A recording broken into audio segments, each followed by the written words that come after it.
அனைவருக்கும் அன்பு மிகுந்த வணக்கம். செல்வராமாயணம் என்னும் 20,000 இலக்கண பாடல்களும் இலக்கிய சுவையும் கொண்ட புதிய ராமாயண காவியத்தை புனைய வைத்த என் இறைவன் ராமனை நன்றியுடன் வணங்கி மகிழ்கிறேன்.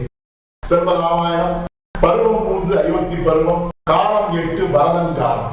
தந்தைக்கு செய்யும் இறுதிச் சடங்கை செய்யுமாறு உம்மிடம் வரம் கேட்கிறேன், தருவீர் என்று சத்துருக்கன் பரதனிடம் கேட்டார். பாடலின் 970. அருமை மிகு தந்தைக்கே ஆற்றும் இந்த கடமையினால் உருவாகும் அமைதியினை உன் நெஞ்சம் அடைவதனால் பெருமின்பம் யான் அடைந்தேன். பேரின்ப கொடை எனவே வருவீர் இது செய்யவென்றே வரம் கேட்பேன், கொடுப்பீரே. இதுவே 970வது பாடல். இந்த பாடலுக்கான விளக்கத்தை காண்போம்.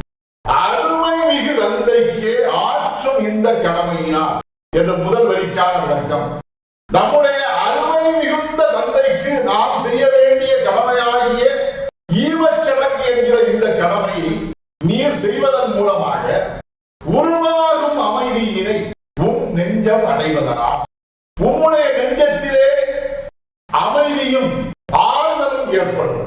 அவ்வாறு உருவாகக்கூடிய அந்த அமைதியையும் ஆறுதலையும் உம்முடைய நெஞ்சம் அடையும் என்பதால் அதை பார்த்து பெரும் இன்பம் யான் அடைவேன், பேரின்ப கொடையடைவே நான் பெரும் மகிழ்ச்சி அடைவேன். அவ்வாறு எனக்கு பெரும் மகிழ்ச்சி தரக்கூடிய செயலாக நம்முடைய தந்தைக்கு செய்ய வேண்டிய அந்த ஈமச்சடங்கை நீர் என்னுடைய தமையனாகிய நீவிரே செய்வதன் மூலம் என்னுடைய நெஞ்சம் பெரும் மகிழ்ச்சியை அடையும். அவ்வாறு பேரின்ப கொடை எனவே பெரும் மகிழ்ச்சியை எனக்கு தரக்கூடிய கொடை மன்னன் போலவே என் தமையனாகிய நீர் வருவீர் இது செய்யவென்றே வரம் கேட்பேன், கொடுப்பீரே.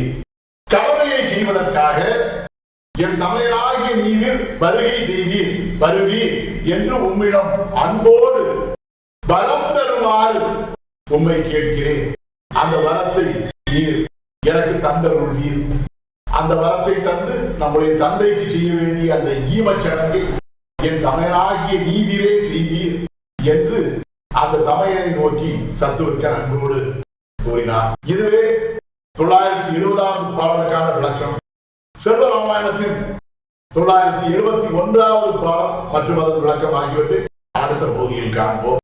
இறையருளால் அடியே இயற்றிய நல்லதோர் இலக்கியத்தையே செல்வராமாயண காவியமாக உங்கள் முன் தொடர்ந்து வழங்கி வருகிறேன்.